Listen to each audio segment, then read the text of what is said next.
खानापूर तालुक्यातील पहिले advanced route canal treatment व कृत्रिम दंतरोपण म्हणजेच डेंटल इम्प्लांट सेंटर आता विट्यात सुरू झाले। येथे ॲडव्हान्स्ड रूट कॅनॉल म्हणजेच रूट कॅनॉल ट्रीटमेंट ही पूर्वीच्या पद्धतीने 3, 4 किंवा 5 सेटिंगमध्ये केली जात होती। तीच ट्रीटमेंट लॅबेमोड सारख्या ॲडव्हान्स दुर्बिणीद्वारे केवळ एकाच सेटिंगमध्ये किंवा एकाच विजिटमध्ये पूर्ण होते। त्यामुळे कमी कालावधीत जर जास्त दातांची ट्रीटमेंट असेल तर 2 ते 3 सेटिंगमध्ये ब्रिज बसवण्यासारख्या ट्रीटमेंट देखील पूर्ण होतात। तसेच या हॉस्पिटलमध्ये स्वतंत्र कृत्रिम दंतरोपण म्हणजेच डेंटल इम्प्लांटसाठी ऑपरेशन थिएटर असणारे हे तालुक्यातील पहिलेच डेंटल हॉस्पिटल आहे। येथील सर्व ट्रीटमेंट हॉस्पिटलमधीलच तज्ज्ञ डॉक्टर्स पूर्ण करतात। डॉक्टर पृथ्वीराज देशमुख व डॉक्टर पूजा देशमुख हे रूट कॅनॉल व इम्प्लांटमधील अनुभवी व दातांमधील MDS म्हणजेच मास्टर्स ऑफ डेंटल सर्जरी हे डिग्री प्राप्त असून सर्वच अत्याधुनिक ट्रीटमेंट ह्या एकाच छताखाली केल्या जातात। चला तर मग आपल्या दातांच्या कुठल्याही समस्यासाठी आजच भेट द्या। आमचा पत्ता डॉक्टर देशमुख सुपर स्पेशालिटी दातांचा दवाखाना व रूट कॅनॉल स्पेशालिटी सेंटर, दृष्टी हॉस्पिटल शेजारी, यशवंत नगर, विटा।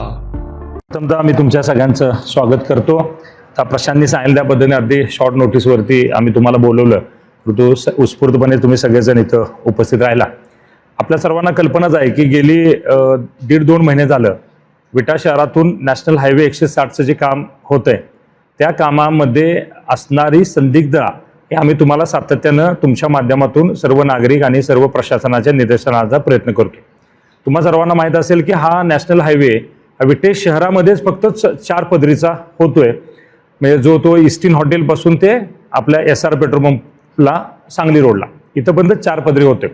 तो 4 पदरी होत असताना त्याची सुरुवातीची रुंदी आपल्या सर्वांना माहिती आहे की 24 मीटर हे त्याची रुंदी त्यांनी प्रस्तावित केली होती। तसंच ते संपूर्ण इस्टिमेट किंवा नकाशाला मंजुरी ह्या बाकी सगळ्या फॉर्मॅलिटी त्या पद्धतीने झालेल्या होत्या।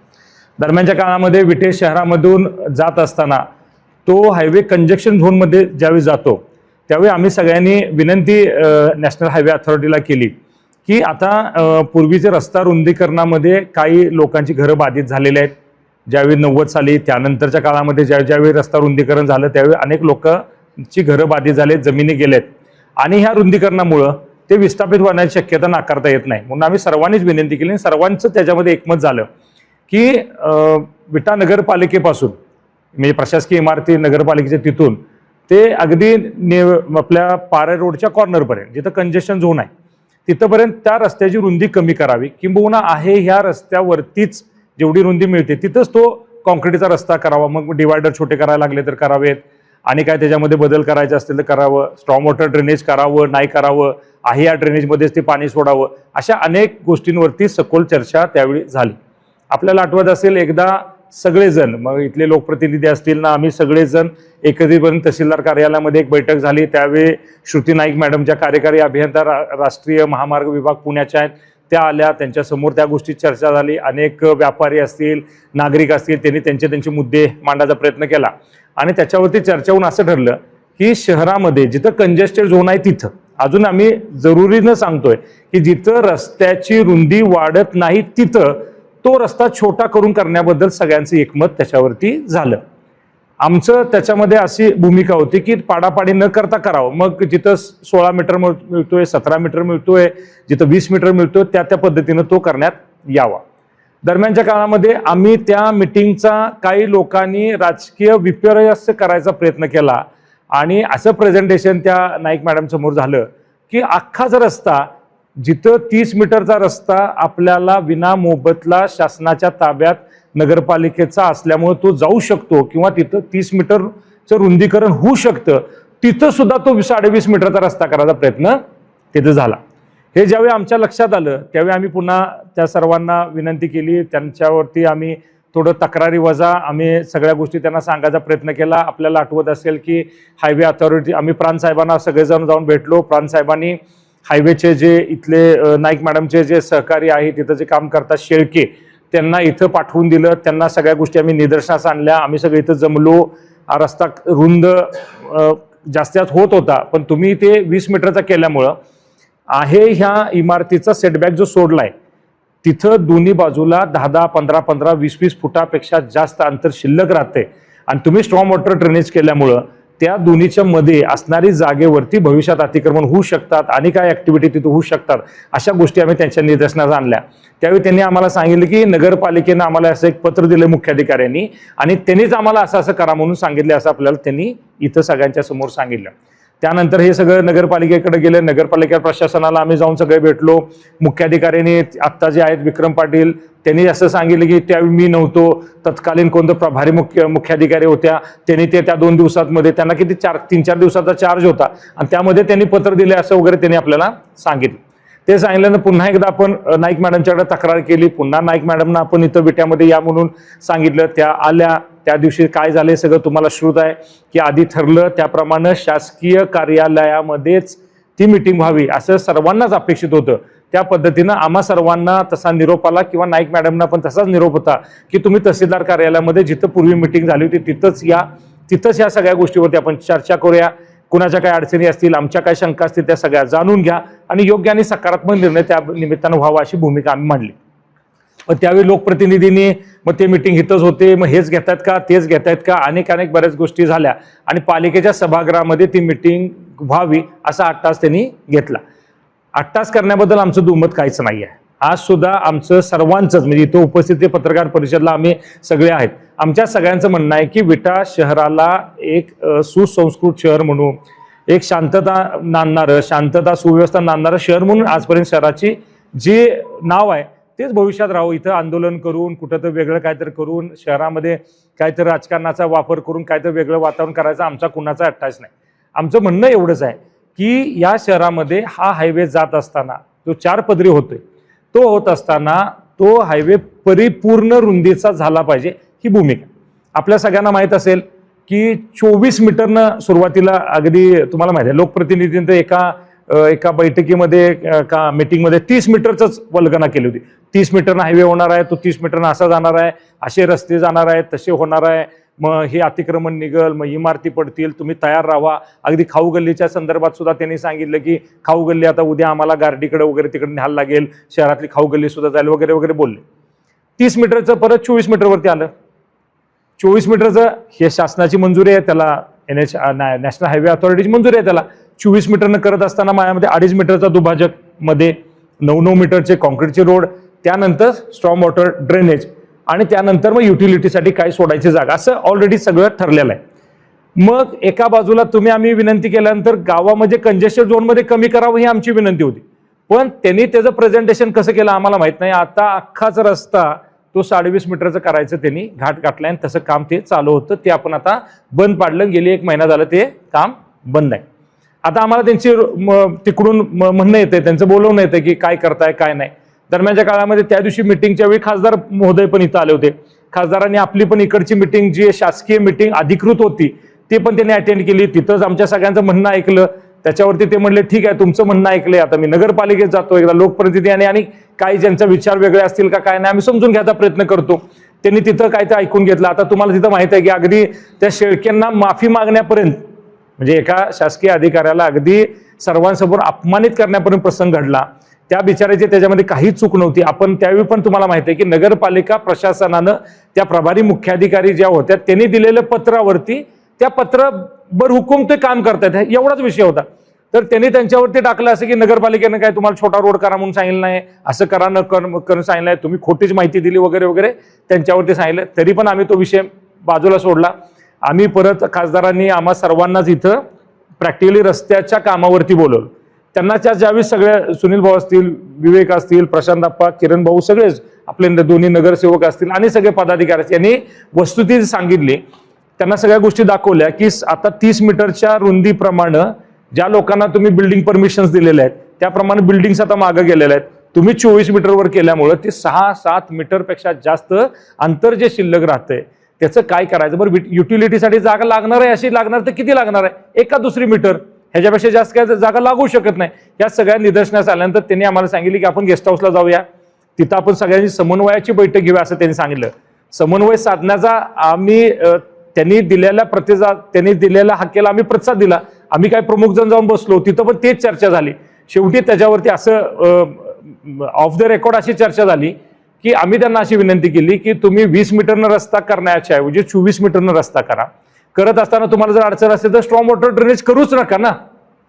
त्या मॅडमचं असं म्हणणं आहे की काही ठिकाणी स्ट्रॉम वॉटर ड्रेनेजमध्ये स्थानिक जे प्रशासन आहे, मग नगरपालिका असेल, महानगरपालिका असेल, त्यांनी त्या स्ट्रॉम वॉटर ड्रेनेजचा वापर हा रेग्युलर ड्रेनेजसाठी केलाय. आणि उद्या भविष्यात जाऊन ते ड्रेनेज साफ कोण करणार, त्याच्यामध्ये त्याची साफसफाई किंवा काय त्याच्यावरती झालं तर उद्या त्याचा मेंटेनन्स कोण करणार? मेंटेनन्स करायची जबाबदारी आमची नाही आहे. त्यामुळे आम्ही स्ट्रॉम वॉटर ड्रेनेज करतोय, त्याच्यामध्ये नगरपालिकेला त्यांचं ड्रेनेज सोडायला आम्ही परमिशन देत नाही, अशी त्यांनी आम्हाला त्या दिवशी ऑफ द रेकॉर्ड त्यांनी माहिती आम्हाला सांगितली. आम्ही मॅडमना सांगितलं इथं नगरपालिका प्रशासन आहे, खासदार आहेत, तुम्ही लोकप्रतिनिधीने बोलवा, आम्ही सगळे आहे, आपण नगरपालिकेला विनंती करू ना, तुम्ही असं एखादा ठराव करू द्या. तुम्हाला स्ट्रॉम वॉटर ड्रेनेज करायचंच असलं तर नगरपालिकेचं एक्स्ट्रा ड्रेनेज न करता तेच ड्रेनेज हे स्ट्रॉम वॉटर ड्रेनेज प्लस नगरपालिकेचं ड्रेनेज असं एकत्रित करू आणि त्याचा मेंटेनन्स नगरपालिका स्वच्छताच करायची. गावातील इथं आता शेकडो किलोमीटरचे गटर शहरामध्ये आहेत, त्याची साफसफाई नगरपालिका करतेच की, ते जबाबदार नगरपालिकेकडे आहे. आता हे किती होणार आहे? जास्तीत जास्त 5 किलोमीटर होईल, 5 दुनी 10 किलोमीटर होईल, ह्याच्यापेक्षा काय फार मोठं आहे असं नाही. बट ड्रेनेज हे 1.5 मीटर रुंदीचं आहे, मोठं आहे. एखाद्या मोठ्या फायर फायटरनं जोरात जर त्यात पाणी मारलं तर ती स्वच्छ होऊन जाईल. त्यासाठी फार मोठी यंत्रणा, फार मोठी काय तर मोठी जबाबदार नगरपालिका असं नाही आहे. ह्या सगळ्या गोष्टी आम्ही त्यांना सांगण्याचा प्रयत्न केला. त्याच्यावरती त्यांनी सांगितलं की ते आम्हाला बदलता येते का नाही, बदलू का नाही वगैरे वगैरे बरंच आम्हाला सांगण्याचा प्रयत्न केला. मग त्यांनी असं पण त्याच्यामध्ये सांगण्याचा प्रयत्न केला, नाही असं होणारच नाही, स्ट्रॉम वॉटर ड्रेनेज आम्ही करणार. त्यावेळी आम्ही सगळ्यांनी सांगितलं मॅडम तुम्ही जर असा अट्टहास करणार असला तर आम्ही विटे शहरात काही काम होऊन देणार नाही. तुम्ही जर बारामतीपासून नाही अख्ख्या देशामध्ये तुम्ही आम्हाला असं उदाहरण दाखवा की एका स्ट्रॉम वॉटर ड्रेनेज पण आहे आणि त्या स्थानिक स्वराज संस्थेनं किंवा तिथल्या स्थानिक प्रशासनानं अजून एक ड्रेनेज केले अगदी 2-5 मीटरच्या अंतरावर, असं तुम्ही आम्हाला दाखवा. बारामतीपासून जर आपण करत आलो, फलटण आहे, बारामती आहे, मग दहिवडी आहे, माहिनी आहे, मग येताना सगळे छोटी मोठी गावं आहेत, विटा शहर आहे, तासगाव आहे. ह्याच्या आधी झालेल्या हायवेचं तुम्ही बघा, कराडमध्ये हायवे झालाय. कराडमध्ये हायवे होताना असं कुठं तुम्हाला निदर्शनास आलंय का की एका बाजूला हायवेनं लागून एक गटर केले आणि त्याला लागून परत 2-4 मीटर सोडले आणि त्या स्थानिक परत प्रशासनानं आणखीन गटर, असं कुठंच घडलं नाही. मग विट्यामध्ये तुमचा अट्टास का? विट्यासाठीच तुमचा अट्टास का? असा प्रश्न आम्ही त्यांना विचारला आणि त्यांना सांगितलं याच्यावर सोल्युशन निघाल्याशिवाय तुम्ही काम करू नका. आम्ही रस्ता अडवायला नाही आहे बसलो, पण तो रस्ता परिपूर्ण रुंदीचा व्हावा एवढी आज आमची मागणी आहे आणि आमची त्या मागणीवरती आम्ही ठाम आहे. परवा आम्ही त्यांना एक लेटर तयार केलं ह्या संदर्भात की तुम्ही हा रस्ता करत असताना जो रस्ता मायनी रोडच्या कमानीपासून, आता त्या दिवशी पण तुम्हाला लक्षात घेण्यासारखी गोष्ट आहे, त्यावेळी खासदार आणि लोकप्रतिनिधी दोघं एकत्रित तिथं शेवटला म्हणजे ऍक्च्युली इस्टिन हॉटेलपासूनच तिथूनच 4 पदरी चालू, तिथं ऑलरेडी 2 पदरी आहे. मग तिथं काही लोकांनी असं सुचवलं, मग लोकप्रतिनिधींनी पण सांगितलं काय नाही तुम्ही कमान टू कमान रस्ता 4 पदरी करा. लगेच मॅडम हो काय हरकत नाही, आपण 4 पदरी कमान टू कमान करू. मग तुमची भूमिका म्हणजे लोकप्रतिनिधीची भूमिका जर असेल की कमान टू कमान 4 पदरी करा, ही नुसती सांगायचा अवकाश आणि खासदाराने त्या मॅडमने होय म्हणायचा अवकाश असेल तर आमचं असं म्हणणं आहे की लोकप्रतिनिधींनी किंवा नगरपालिकेचे जे पदाधिकारी म्हणून आता ते म्हणतायत सो कॉल्ड उपनगराध्यक्ष किंवा त्यांच्याबरोबर काम करणाऱ्या यंत्रणा की नगरपालिकेत ह्याच्यामध्ये काय नाही, आम्ही मोठाच करा म्हणतोय, असाच करा म्हणतोय असं म्हणताय, तर तुम्ही एक श्वेतपत्रिका जारी करा ना, एक सांगा ना, या ना पत्रकारांसमोर एखादं निवेदन द्या की आमची भूमिका अशी आहे, आम्हाला हा 20 मीटरनच करायचा आहे ना, आम्हाला 24 मीटरनच करायचा आहे, किंवा ज्या त्या प्रशासनाला त्यांना ज्या अडचणी येत्या नाईक मॅडमना नॅशनल हायवेवाल्यांना की स्ट्रॉम वॉटर ड्रेनेज आणि हे वेगळं असावं, हो ठीक आहे आम्ही स्ट्रॉम वॉटर ड्रेनेज प्लस आमचं एक वेगळं ड्रेनेज करतो असं मांडा. किंवा त्यांनी दुसरा एक पर्याय दिला की पूर्वीचा जसे 24 मीटरचा होता त्याच्यामध्ये 2.5 मीटरचा डिवायडर होता, तो डिवायडर अर्धा मीटरचा पण होऊ शकतो आणि जो 2 मीटर जागा शिल्लक राहते त्याच्यामध्ये नगरपालिका स्वतःच्या खर्चानं भविष्यामध्ये तिथं रोड तो वाढवून घेऊ शकतात असं सुद्धा त्यांनी आम्हाला सांगितलं. मग ते तुम्ही करणार आहे का नगरपालिका? आमचं म्हणणं आहे की 24 मीटर तर मिनिमम रोड तो झालाच पाहिजे, किंबहुना आमचा त्याच्यापेक्षा पुढचा अट्टास आहे की 30 मीटर जिथपर्यंत रस्ता मिळतोय तिथं 30 मीटरनं करा ना तुम्ही. आज तुम्ही शहरात आता सहज येता जाता तुम्ही या मायनी रोडला जर बघितलं असेल तर आत्ताच अशी परिस्थिती आहे की त्यांनी केलेल्या गटर आणि पाठीमागच्या लोकांनी जे कॉम्प्लेक्स मारलेत किंवा त्यांनी जे परमिशन घेतलंय ह्याच्यामधल्या अंतरात आत्ताच किती तर गाड्यांचं आत्ता तिथं वहिवाट किंवा आता गाडी तिथं लागायला लागलेले. माझ्यानंतर सुनील भाऊ बोलणार आहे, ते तुम्हाला लाईव्ह मध्ये काही गोष्टी दाखवतील, म्हणजे जिथं जिथं हायवे झाले, इस्लामपूरला झालंय आणि कुठे झालंय त्याच्या संदर्भात कसं अतिक्रमण झालंय आणि लोकांनी त्याचा फायदा कसा घेतलाय हे तुम्हाला दाखवते.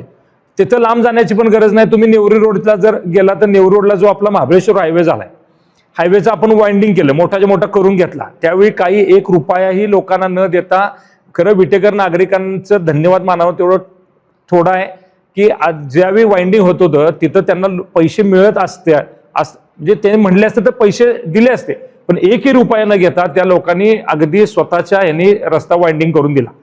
तो रस्ता पण असाच 12 मीटर 14 मीटर किंवा काय 18 मीटर वगैरे असं.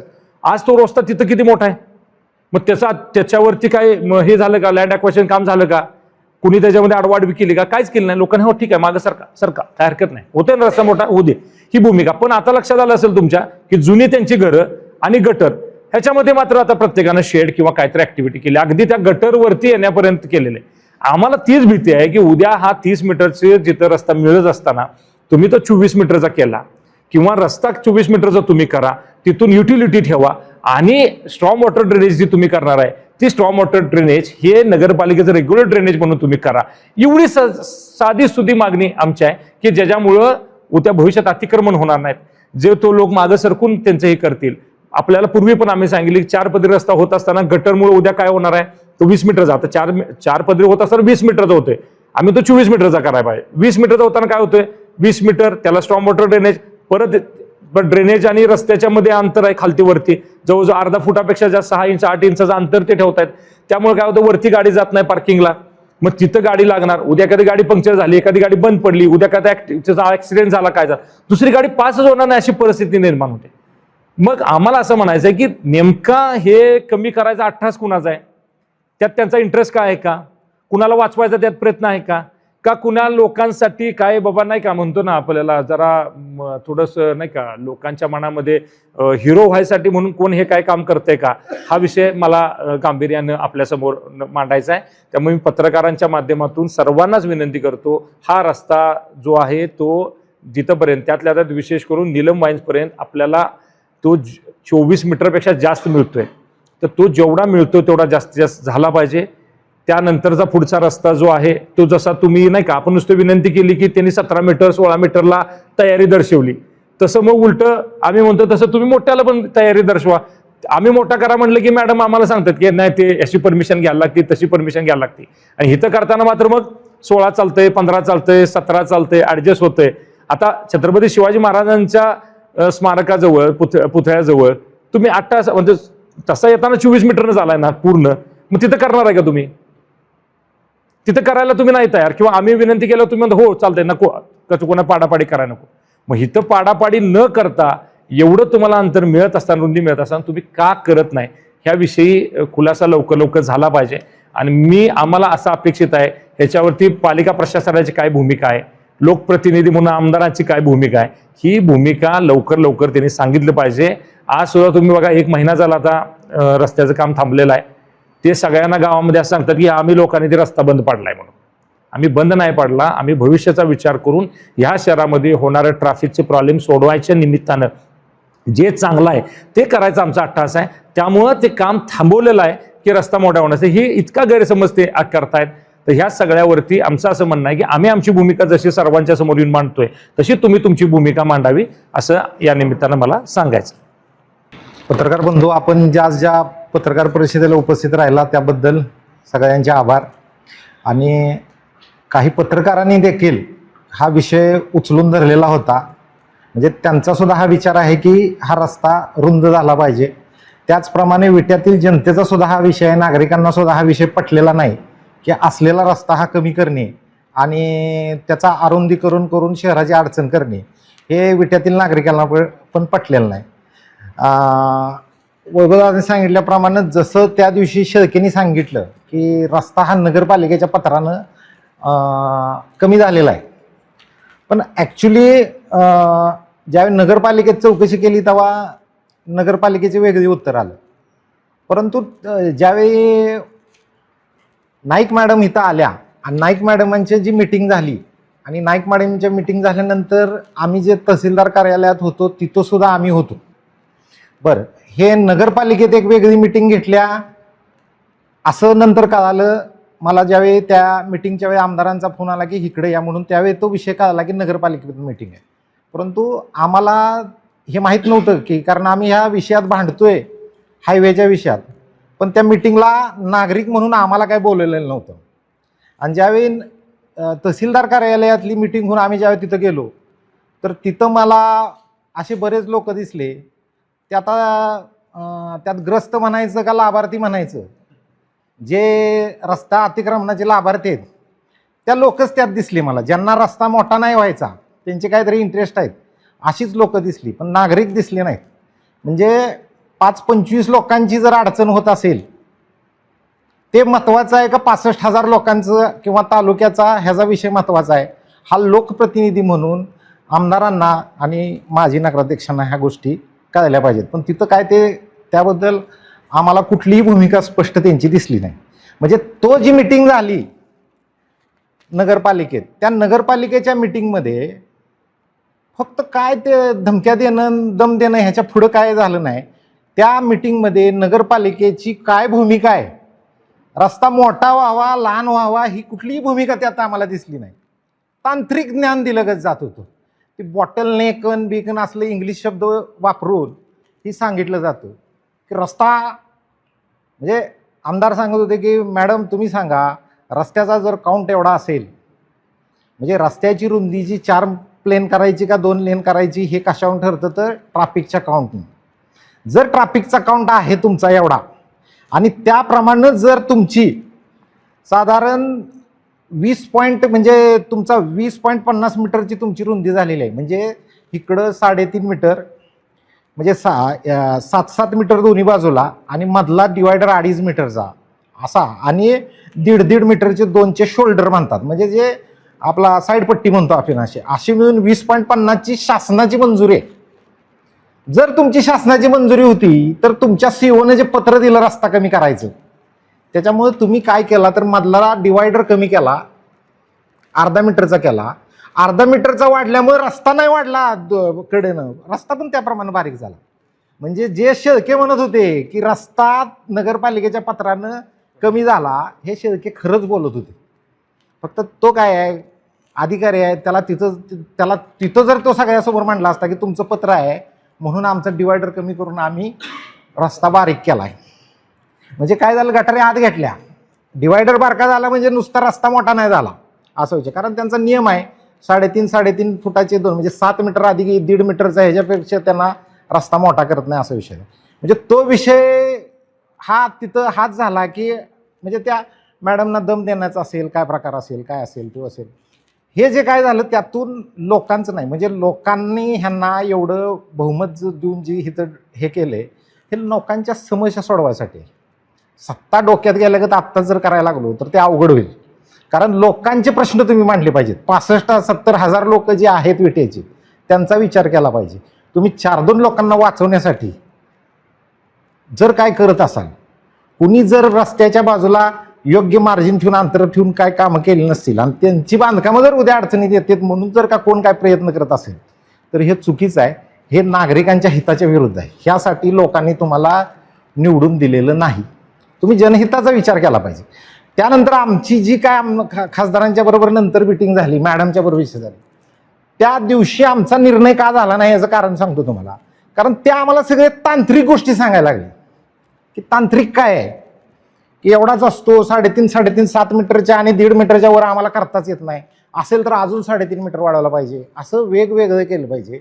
आणि त्या मॅडमचं म्हणणं आलं की त्या कडच्या ड्रेनेजला. आता आम्ही सर्व इस्लामपूरला फिरलो, पाक इकडं आम्ही दहिवडीपर्यंत सर्व जाऊन आलो, मायनीतले बघितलं, सर्व हायवे म्हणजे नॅशनल हायवे सुद्धा आम्ही बघितला. जे काही इस्लामपूरची परिस्थिती बघितली तर इस्लामपूरला रस्त्याच्या कडेला जे 2 गटारी केलेल्या आहेत त्या गटारीत सरळ सरळ सगळं नगरपालिकेचं पाणी त्यात सोडलेलं आहे आणि त्या गटारीच्या आतमध्ये नगरपालिकेच्या पाण्याच्या पाईप आहेत. मी तुम्हाला सगळ्यांना त्याचे व्हिडिओ देऊन टाकतो म्हणजे तुम्हाला लक्षात येईल ते ह्याच्यातलं, त्या परिस्थिती समजेल.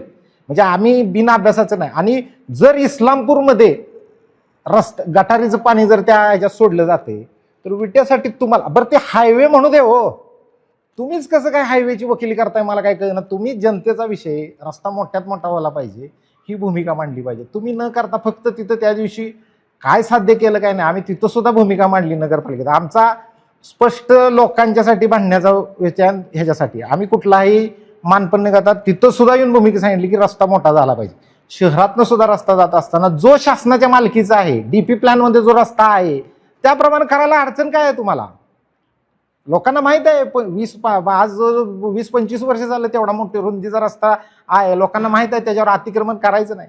काय लोकांनी अतिक्रमण केलं असेल त्याला त्रास होईल, पण लोकांचं पण कल्याण होईल, सगळ्या गावाचं कल्याण होईल, नाहीतर आपली परिस्थिती वाईट होणार आहे. आता बघितलं आपण, शक्तिपीठ मार्ग सुद्धा आपल्या जवळ आला. इथं शक्तिपीठ मार्ग आल्यानंतर त्याचं सुद्धा ट्रॅफिक वाढणार आहे. म्हणजे आज आपण जे एवढे रस्ते आणतोय गावात, त्या रस्त्याचा सगळा फोर्स हा विट्यावर येतोय. त्या विट्यावर फोर्स आल्यामुळे मोठ्या रस्त्याची गरज आहे. विट्यातलं पालिकेची भूमिका पालिकेनं स्पष्ट केली पाहिजे. यांनी सांगितल्याप्रमाणे की तुम्हाला नक्की रस्ता मोठा करायचा आहे का बारका करायचा आहे, मग तुमची भूमिका काय? तुम्ही हायवेच्या मागे लपू नका. आमचं एक स्पष्ट मत आहे की तुम्ही रस्त्याचे त्याप्रमाणे आम्ही ह्यामध्ये असं मांडलेलं आहे की जो कमानीपासून आहे, कमानीपासून जो ह्या कमानीपर्यंत जो संपूर्ण रस्ता आहे विट्यातल्या गावामध्ये, मग विट्यातलं जर का बघितलं तुम्ही तर शिवाजी पुतळ्यापासून पारे रस्त्यापर्यंतचाच रस्ता जरा कंजेस्टेड आहे. तिथून पुढे सर्व मोठा रस्ता आहे. म्हणजे तिथून काही अडचण नाही मोठा रस्ता काढा. जेवढा मोठ्यात मोठा रस्ता काढाल तेवढे त्या लगतच्या रस्त्याच्या लगतच्या लोकांचे व्यवसाय चालणार आहेत. लोकांना थोडा कसा आहे, जो माणूस रस्त्याकडेला आहे, माझं एसटी स्टँड समोर घर आहे, मला ह्याच्यापासून कोर्टापासून येऊन गाड्याची वाहनं तिथं पार्किंग लावतात. मी ज्यावेळी त्या स्टँड समोरच्या जागेचा लाभ घेतो तेव्हा मला हा थोडा त्रास पण सोसायला पाहिजे. माझी जर का हिता असती जागा तर कोण येते गाडी लावायला? तसंच ह्या लोकांनी पण समजून घेतलं पाहिजे की आपण शहरात आहे, आपण जर मध्यवर्ती असेल तर आपल्याला हा त्रास तेवढा सोसावा लागेल, कारण आपण त्याचा बेनिफिट घेतोय. त्यासाठी आपण इतर लोकांना, म्हणजे ह्या 5-25 लोकांच्यासाठी शहराला वेटीस ह्या नगरपालिकेने धरू नये, 4-2 लोकांना वाचवायचा प्रयत्न करू नये. भविष्यात जर त्यांचा हा प्रयत्न असेल तर त्या बांधकामांची सुद्धा आम्ही सर्व रोडच्या प्रत्येक बांधकामाची BPMHच्या माध्यमातून सगळं कुणालाही उपलब्ध आहे, ती ऑनलाईन आहे. BPMHच्या मार्फतातून नकाशे काढलेले आहेत, कुणाचे काय बांधकाम आहे, कोण किती पुढे सरकला आहे, याची इतंभूत माहिती आम्ही घेतलेली आहे सगळी. आणि भविष्यात जर काही ह्याला विरोध व्हायला लागला तर त्यामुळे वाचेल असं जर कोणाला वाटत असेल रस्ता बारीक करून, तर ते होणार नाही. आम्ही त्याबाबत सुद्धा उद्या लढा चालू करू. म्हणजे रस्ता मोठा काही लोकांच्यासाठी करायचा प्रयत्न असेल तर तो सुद्धा चालणार नाही, ह्याची नोंद घ्या, असं आमचं म्हणणं आहे. आणि रस्ता हा मोठाच झाला पाहिजे ही आमची मागणी आहे. आणि ह्यासाठी आम्ही जो काही लढा आहे इथून पुढे करायला लागला तर आम्ही तो लढायला तयार आहोत आणि आम्ही त्यासाठी हे आहोत. आणि जर इस्लामपूरची परिस्थिती बघितली तर इस्लामपुरामध्ये तुम्हाला मी पुढे टाकतो की गटार आहे, गटारीच्या मागं 20 फुटावर लोकांचं कंपाऊंड आहे. आत्ता ताजी लोकांनी त्याच्यावर गाळे बांधलेत आणि सगळी जागा यूजमध्ये घेतलेली आहेत. म्हणजे भविष्यात काही लोक स्वतः बांधतील किंवा एखाद्या लोकांना जर का नाही बांधलं तर दुसरा येऊन कोणतर नगरपालिकेच्या मार्केट कोणतर तिथं गाळा उभा करेल किंवा एखादा काहीतरी नगरपालिकेची यंत्रणा मॅनेज करून स्वतःचा गाळा तिथं अतिक्रमण करेल. त्या उद्या अतिक्रमणाला जबाबदार कोण? आणि जे रस्ता अरुंद झाल्यामुळे मध्ये आता नागेवाडीच्या यात्रेचा विषय घ्या, नागेवाडीत जे गटार गेलेले आहेत त्या यात्रेमध्ये जवळजवळ 1.5 तास 2-2 तास ट्रॅफिक जाम होतं, कारण लोकांना कडेला जाताच येत नव्हतं, कंजेस्टेड झालं होतं. लोकांनी गटारीच्या आत वाहनं लावल्यामुळे सगळा रोड क्लोज झालेला होता. अशी परिस्थिती झाली होती. तीच परिस्थिती विट्यात तयार होईल ही मुद्दा. म्हणजे ह्या रस्त्याचा आहे. आणि दुसरं गोष्ट यांचं म्हणणं आहे की रस्त्याच्या कडेला गटार नाही केल्या तर तो रस्ता खचतो. हे म्हणजे किती कॉन्क्रीटचा रस्ता आहे, त्याला 100 वर्ष आयुष्य आहे, किती बालिश बोलतात मला काय कळणार. आता हा रस्ता जो आपला आहे कराड विजापूर, हा कराड विजापूर किती वर्ष झालाय. बरं, तुमचे गटार इथं खचतात, गावाच्या बाहेर गेल्यावर काय होणार त्या कॉन्क्रीटला? तिथं कुठं गटार आहेत तुमच्या? तिथं तो चांगला राहणार का? म्हणजे काय बोलतो आपण, कुठली बाजू मांडतो हे काय ना. बरं, आपण का 8 तास करता हेच आम्हाला कळेना. मुद्दा तुमचा 8 तास काय बारका करण्याचा, काय जनहित आहे तुमचं ती तर आम्हाला कळू दे लोकांना. आम्ही माघारी घेतो आम्हाला तुमचं जनहित दिसलं तर. पण ते सुद्धा काय दिसेना कुठं, कुठल्याही बात नाही. तुम्हाला इस्लामपूर सारखी परिस्थिती आपली नाही व्हावी ही आमची एक भूमिका आहे त्यामागं. आणि आमचा ह्यामागं जनहित आहे आणि जनहितासाठी आम्ही भांडतोय. ह्यामागं कुठलाही राजकीय मारण्याचा कुणाचाही काय उद्देश नाही. त्यांना सुद्धा आम्ही बऱ्याच वेळा समजवण्याचा प्रयत्न केला पण नाही. आणि बऱ्याच नगरसेवकांच्या बरोबर माझी चर्चा झाली आहे. कित्येक नगरसेवकांचं म्हणणं आहे की हे तुम्ही म्हणताय ते बरोबरच आहे आणि ते झालं पाहिजे. जनतेतल्या लोकांचं सुद्धा म्हणणं आहे की हे बरोबर आहे. मला आजही कोण भेटला नाही, एक 4-2 काय लाभार्थी असतील तेच तेवढे काय तर टिवटिव कुठं तर सोशल मीडियावर येऊन करतात. नाहीतर बाकी कुणाचं काय जनरल पब्लिकचं म्हणणं आहे की नाही ना, रस्ता मोठाच झाला पाहिजे हीच आमची मागणी आहे आणि ह्यासाठी आम्ही ठाम आहोत.